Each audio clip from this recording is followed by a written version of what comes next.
Good morning to all of you. मेरा नाम चंदन कुमार झा है। एडुकॉप के इस यूट्यूब चैनल में आप सभी का बहुत बहुत स्वागत है।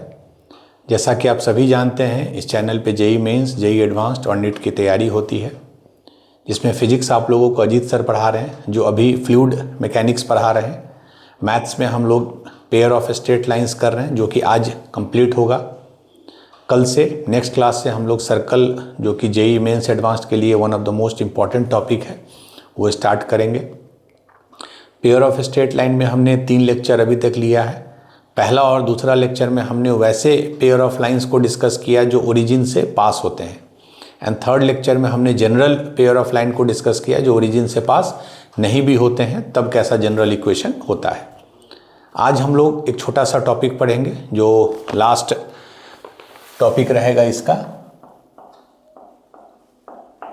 होमोजेनाइजेशन। ठीक है, बेसिकली हमने क्या बोला था, होमोजेनस इक्वेशन। होमोजेनस वर्ड का मतलब ही है एक समान। तो होमोजेनस इक्वेशन वैसा इक्वेशन है जिसमें सारे टर्म्स में वेरिएबल का पावर सेम हो।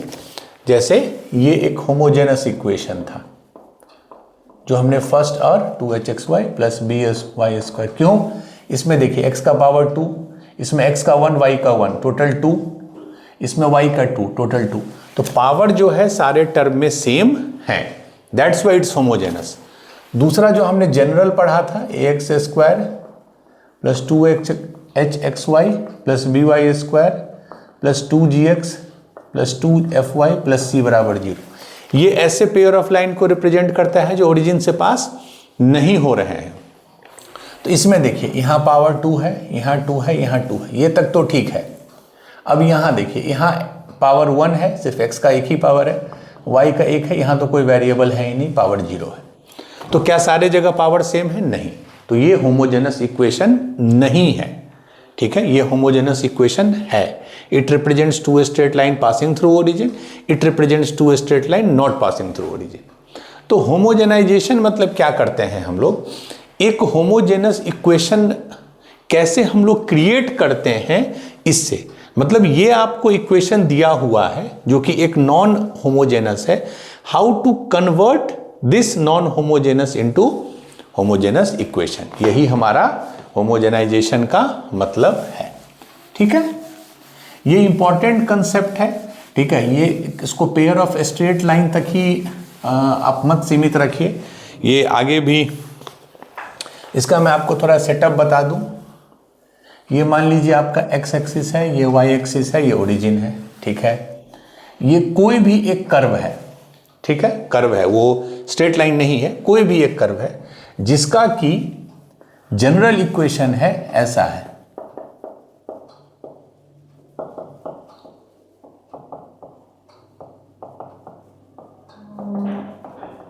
मैंने पहले ही बताया था कि ये जो इक्वेशन है ax² plus 2hxy plus by² plus 2gx plus 2fy plus c बराबर 0, ये हमेशा पेयर ऑफ स्ट्रेट लाइन को रिप्रेजेंट नहीं करता है। उसके लिए हमने क्या बताया था, डिटर्मिनेंट abc fgh वो 0 होगा तभी ये पेयर ऑफ स्ट्रेट लाइन को रिप्रेजेंट करेगा।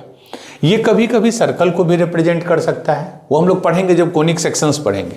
ये कभी कभी पैराबोला को भी रिप्रेजेंट करेगा, यही इक्वेशन इलिप्स को, यही इक्वेशन हाइपरबोला को।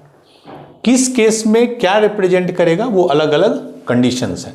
अभी चूंकि पेयर ऑफ स्ट्रेट लाइन हम लोग पढ़े हैं तो वो उस समय होगा जब abc fgh जो मैंने बताया था लास्ट क्लास में, अगर वो 0 होगा। तो अभी मैं जनरल ले रहा हूं कि एक कर्व है जिसका ये इक्वेशन है। ठीक है, एक स्ट्रेट लाइन है, ठीक है, जो कर्व को 2 जगह पे A और B पे कट कर रहा है। सेटअप समझिए, और इस स्ट्रेट लाइन का इक्वेशन है मान लीजिए lx प्लस my। हमने इसलिए इसको ax plus by plus c नहीं लिखा चूंकि ऑलरेडी abc हमने यूज किया है पिछले इक्वेशन में, तो कंफ्यूजन नहीं हो। तो this is a straight line जिसका इक्वेशन कुछ भी lx plus my plus n बराबर 0। 2 पॉइंट मिला हमको, मीटिंग पॉइंट a और b। ओरिजिन से मिला दीजिए a को, ओरिजिन से मिला दीजिए b को। अब आपसे पूछ रहा है find the combined equation of pair of straight lines OA and OB। ध्यान से देखिए, अब क्या होगा कि OA ओरिजिन से पहला पॉइंट जो मीट किया, ओरिजिन से दूसरा पॉइंट, ये जो दोनों लाइन है OA and OB, they are passing through origin. तो इसका जो फॉर्मेट होगा, pair of straight line passing through origin, इसका जो भी फॉर्मेट होगा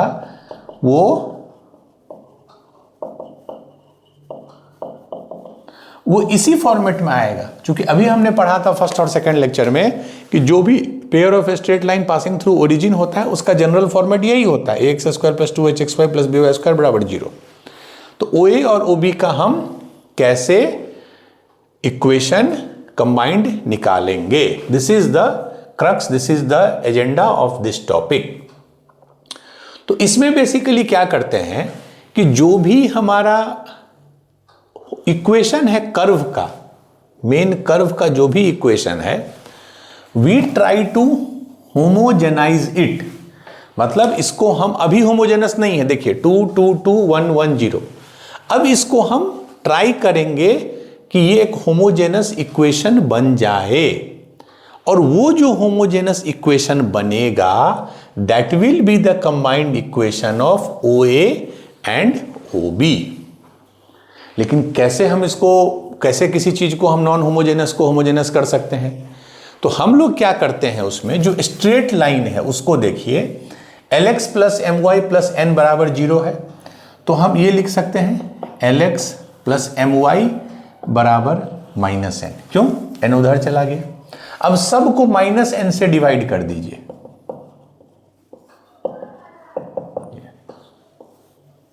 ये क्लियर है? Lx plus My by minus n is 1। ये मतलब कि जहां जहां 1 है, और वैसे भी जब दो कर्व, मैंने बताया था जो कर्व जब मीट करते हैं तो जो दोनों का कॉमन सॉल्यूशन होता है वही मीटिंग पॉइंट आता है। आपको A और B का कोऑर्डिनेट कैसे मिलेगा? How will you find the coordinate of A and B? आप इसको और इसको साइमल्टेनियसली सॉल्व कीजिए।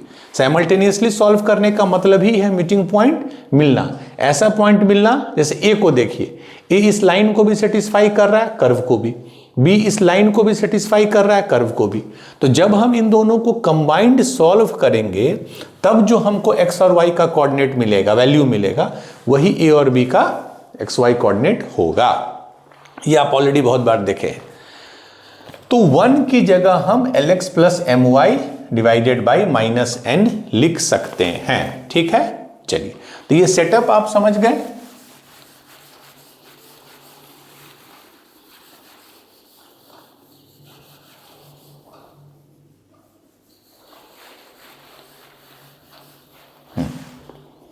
चलिए, अब इसको हम लोग, तो ओरिजिनल इक्वेशन क्या है ध्यान से देखिएगा, ax square plus 2hxy plus by square plus 2gx plus 2fy plus c बराबर 0। इसको तो छेड़छाड़ करने की जरूरत नहीं है, टच करने की जरूरत नहीं है, क्योंकि तो पहले से होमोजेनस है।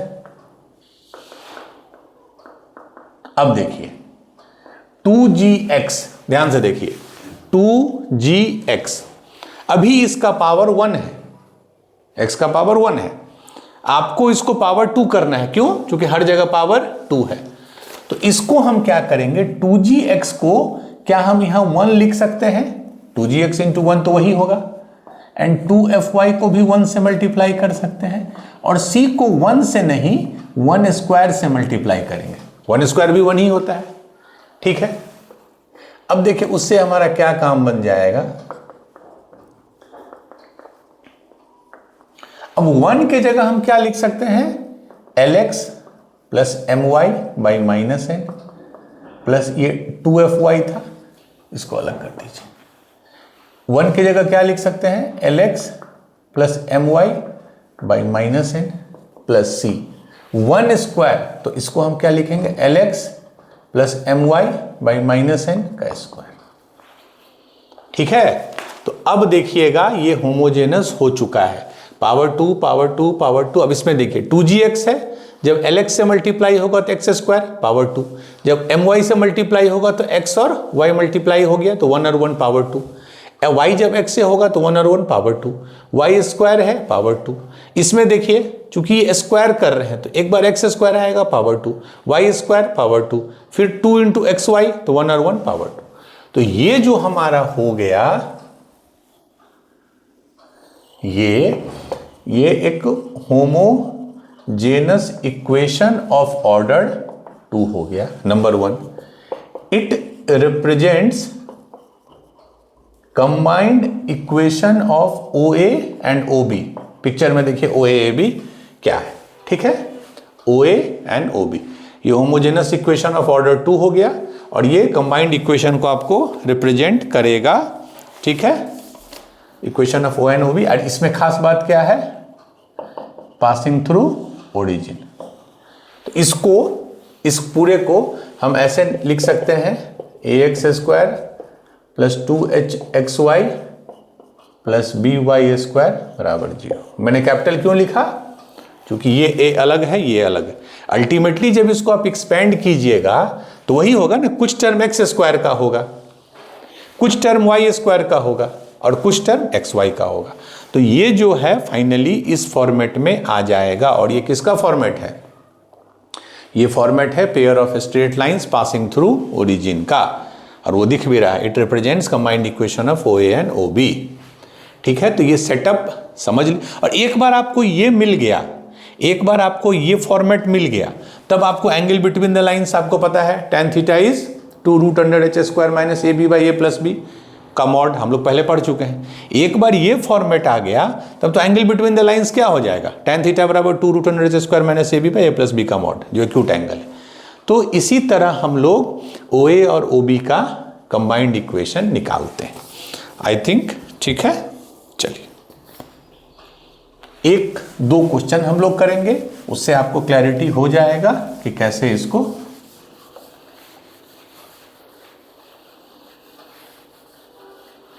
तो एक कर्व होगा जिसका general equation ax square plus 2hxy plus b square by square plus 2gx plus 2fy plus c बराबर 0 होगा। एक स्ट्रेट लाइन होगा जिसका कुछ भी इक्वेशन दिया होगा, उससे आप 1 बनाइएगा और उसको उसमें इंसर्ट करना है। चलिए question 1, prove that the angle between the lines joining the origin and POI में बहुत बार यूज करता हूँ, point of intersection of the straight line. Straight line क्या है, y बराबर 3x प्लस 2, y बराबर 3x प्लस 2, ठीक है, with the curve, and curve क्या है, x square plus 2xy, x square plus 2xy plus 3y square plus 4x plus 8y minus 11 बराबर 0। Prove that the angle between the line joining this line, फिर से देखते हैं, y बराबर 3x plus 2 x square plus 2xy plus 3y square plus 4x plus 8y minus 11 बराबर 0। तो angle इनके बीच में होगा tan इनवर्स 2√2 बाई 3, ठीक है, ये प्रूव करना है, ये दे दीजिए, ठीक है।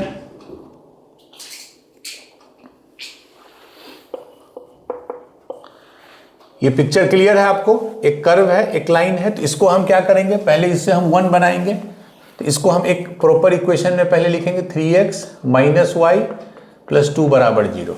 इसको हम ax plus b y plus c के टर्म में लिख दिए 3x माइनस वाई, ठीक है। तो उससे हम लिख सकते हैं 3x माइनस वाई बराबर -2, ये उधर चला गया, -2 से डिवाइड कर दिए तो 3x माइनस वाई बाई -2 बराबर 1, -2 से डिवाइड, तो इसको बेसिकली हम लिख सकते हैं, इधर कर लीजिए y माइनस 3x बाई 2 बराबर 1। मतलब जहां जहां 1 है वहां वहां हम y, क्यों y कर दिए, क्योंकि यहां भी निगेटिव ले लिए, यहां भी, ये हम पुट कर सकते हैं, ठीक है। चलिए अब इक्वेशन में आप पुट कीजिए x square plus 2xy plus 3y square, इतना तक में तो कोई दिक्कत है भी नहीं क्योंकि ऑलरेडी ये होमोजेनस है। 4x की जगह 1 है। अब देखिए 1 के जगह हम क्या लिखेंगे, y minus 3x by 2 plus 8y, फिर 1 है तो y minus 3x by 2 minus 11। अब इसमें स्क्वायर कर देंगे, y माइनस 3x बाई 2 का स्क्वायर एंड दिस बराबर 0। तो ये जो अब मेरा बन गया होमोजेनस इक्वेशन बन गया, और यही रिप्रेजेंट करेगा ओरिजिन से जो 2 पॉइंट ऑफ इंटरसेक्शन है उसके कनेक्टिंग कंबाइंड लाइंस को। अब इसको सिंप्लीफाई कीजिए, पहले 4 से मल्टीप्लाई कर देते हैं क्योंकि वहाँ 4 आएगा ना, तो क्या हो जाएगा, कैलकुलेशन है थोड़ा, 4x square plus 8xy plus 12y square, 4 से करेंगे तो 2, तो 8x y माइनस 3x, इसको 4 से करेंगे तो 2, तो 16y, y माइनस 4 से करेंगे तो ये तो हट जाएगा, एंड y माइनस 3x का स्क्वायर, बस ठीक है। अब हम ब्रैकेट को खोल सकते हैं, प्लस 8xy माइनस 8 या 24 x square plus 16y square minus 16 या 48 xy माइनस 11, इसको एक बार एक्सपेंड कर दें, y square y minus 3x का whole square y square plus 9x square y square minus 9x square and minus 3 है तो 6xy, ठीक है। चलिए अब एक काम करते हैं, एक लेवल में और लिखता हूं,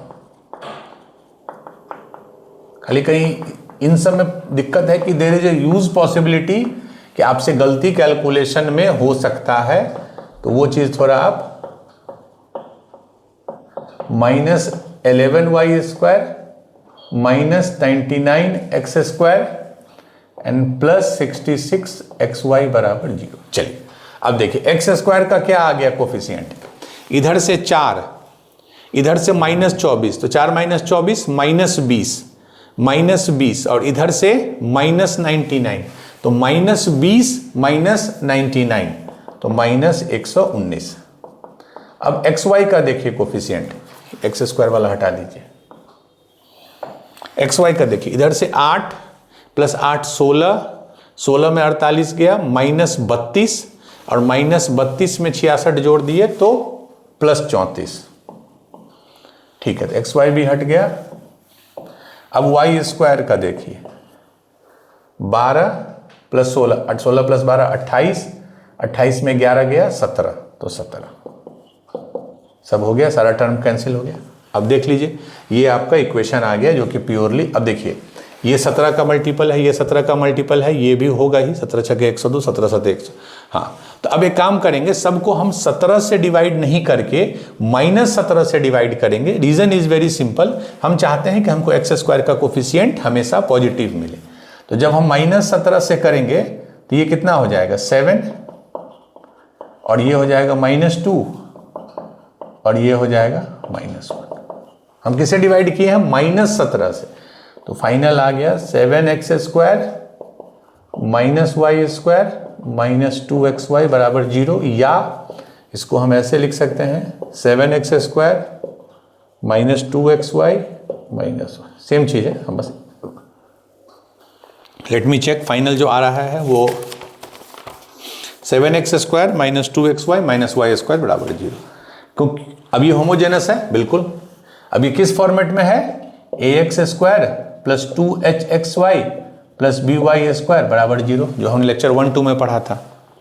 अब ये इसके ये हो गया, ठीक है। अब क्या पूछ रहा है, एंगल बिटवीन द लाइंस।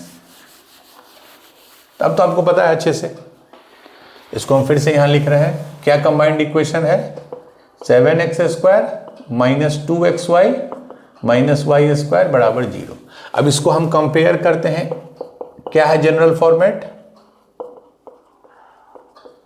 इससे, तो कंपेयर कीजिए, तो a बराबर कितना आ गया 7, 2h जो है वो -2 है, तो h बराबर कितना आ गया -1, और b जो है y स्क्वायर का कोफिशिएंट है, दैट इज -1। बस, तो एंगल बिटवीन क्या होता है, tan थीटा बराबर 2√h square minus ab by a plus b का मॉड। क्यों मॉड लिखते हैं, because here we are discussing only acute angle.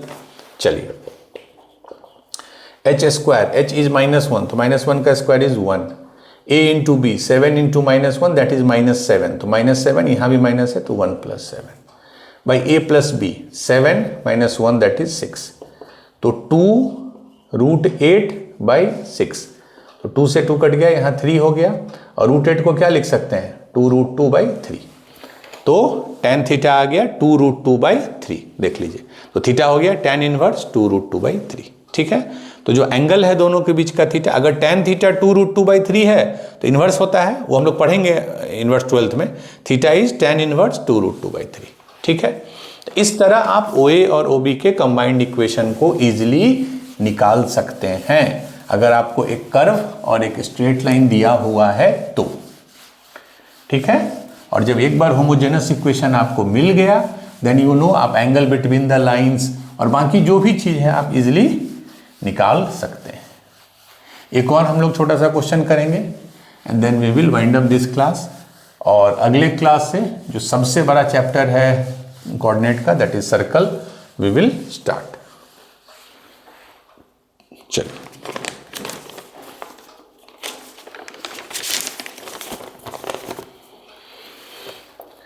Question 2, find the value of m square का वैल्यू पूछ रहा है, फॉर विच द लाइन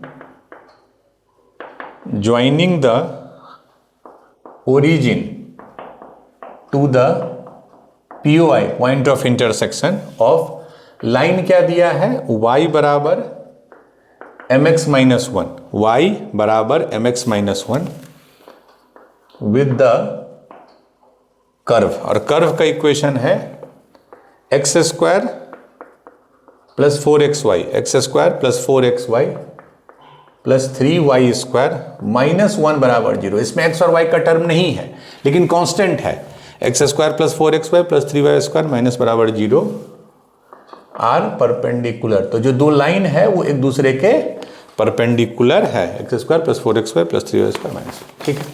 क्या ये होमोजेनस है? अभी बिल्कुल नहीं है होमोजेनस, क्योंकि ये कांस्टेंट है, यहां तक रहता तो ये होमोजेनस होता, लेकिन अभी ये होमोजेनस नहीं है, ठीक है। अब क्या करेंगे, इसको हम लोग होमोजेनस बनाएंगे, ठीक है। तो x² + 4xy, यहां तक तो कोई दिक्कत है ही नहीं, -1, इसको हम क्या करेंगे 1² से मल्टीप्लाई करेंगे। क्यों स्क्वायर किए हैं? क्योंकि अभी हम लाएंगे, क्योंकि यहां पे हमको पावर 2 लाना है और पहले से पावर 0 है। अब देखिए लाइन क्या है, y बराबर mx - 1, इसको एक तरफ ले जाइए, mx - y - 1, तो mx - y बराबर 1, ठीक है ना, mx - y बराबर 1, तो वही हमको लाना रहता है, 1 के इक्विवेलेंट लाना है, तो जहां जहां 1 है वहां mx - y रख दीजिए, ठीक है। तो इसी इक्वेशन को x² + 4xy + 3x² - 1 का स्क्वायर मीन्स mx - y का स्क्वायर। अब देखिए ये होमोजेनस आ गया, ठीक है। इसको थोड़ा एक्सपेंड कर दें, x² + 4xy + 3y² माइनस, इसको क्या लिखेंगे m² x² + y² - 2mxy बराबर 0, ठीक है। तो अब देखिए x² का कोफिशिएंट क्या क्या आ गया 1, और यहां से -m², तो 1 - m²। y² का देखिए, y² का यहां से 3, और अच्छा यहाँ 3y² है, यहाँ -y² है, 3y² - y² इज 2y², तो 2 प्लस xy का देखिए यहाँ 4, और यहाँ 4 + 2m, ठीक है। तो ये हमारा होमोजेनस इक्वेशन हो गया। अब क्या बोल रहा है कि ऑब्वियसली ये क्या रिप्रेजेंट करेगा, दो स्ट्रेट लाइन जो ओरिजिन से पास कर रहे हैं, ax², फॉर्मेट देखिए ना, ax² + 2hxy + by² बराबर 0, यही फॉर्मेट है। तो अब ये आप पढ़े थे लेक्चर 1 में कि जब ये दो लाइन को रिप्रेजेंट करता है तो इनके बीच का एंगल क्या होता है, हमने बहुत क्वेश्चन किया, tan थीटा बराबर 2√h² - ab/a + b का मॉड। अगर दोनों लाइन परपेंडिकुलर है तो बीच का एंगल 90 डिग्री होगा, अगर 90 होगा तो tan 90 नॉट डिफाइंड है, but it will approach towards infinity. अगर ये इन्फिनिटी है इसका मतलब denominator will approach towards zero, इसका मतलब a प्लस बी जो है वो जीरो होगा। ये कंडीशन भी हम पढ़े थे। और a क्या है, एक्स स्क्वायर का कोफिशिएंट, b क्या है, वाई स्क्वायर का कोफिशिएंट। तो दोनों के कोफिशिएंट का सम जीरो होना चाहिए, तभी वो लाइंस परपेंडिकुलर होंगे। तो यहां पे देख लीजिए एक्स स्क्वायर का कोफिशिएंट क्या है, 1 minus M square, Y square का कोफिशिएंट क्या है, 2। तो इन दोनों का सम जीरो होना चाहिए। तो एम स्क्वायर उधर चला गया तो 1 + 2 = 3, तो एम स्क्वायर = 3। एम स्क्वायर का वैल्यू क्या आ जाएगा, 3। ठीक है, एम स्क्वायर इज 3। ठीक है, क्योंकि परपेंडिकुलर होने के लिए एक्स स्क्वायर और वाई स्क्वायर का कोफिशिएंट का सम जीरो होना चाहिए। ठीक है, चलिए, तो ये हम लोगों ने कंप्लीट किया पेयर ऑफ स्ट्रेट लाइंस, बहुत अच्छे से बेसिक से टिल द लास्ट पॉइंट जो भी आपके लिए रेलिवेंट है। अब इस पे आप क्वेश्चंस, मैंने पहले भी बोला था ये chapter directly JEE mains advanced के सिलेबस में नहीं है, but there is no reason कि आप थोड़ा एफर्ट डाल के कर लीजिए। एक तो कभी पूछ सकता है और दूसरा नहीं भी पूछता है, तो it may help you in solving problems related to other related chapters. ठीक है, तो अब आज के क्लास के लिए इतना ही है। नेक्स्ट क्लास में we will start the fresh chapter circle. It will take some time, 15-16 lecture लगेंगे, क्योंकि हम लोग कोई लेक्चर 1 घंटा से ज़्यादा का नहीं रखते हैं। We will start from scratch, from zero till the required level. तो अभी तक जो भी आपको पिछले 6 महीने में पढ़ाया गया उसको अच्छे से रिवाइज कीजिए, प्रैक्टिस कीजिए। नॉट ओनली मैथ्स, मैं बार बार बोलता हूँ, फिजिक्स केमिस्ट्री दोनों, तीनों सब्जेक्ट को इक्वल वेटेज दीजिए। अगर आप नीट के स्टूडेंट सिर्फ फिजिक्स पढ़ रहे हैं इस चैनल से, then go for PCB and all the best. इसी तरह रिवाइज करते रहिए। आज के लिए इतना ही, थैंक यू।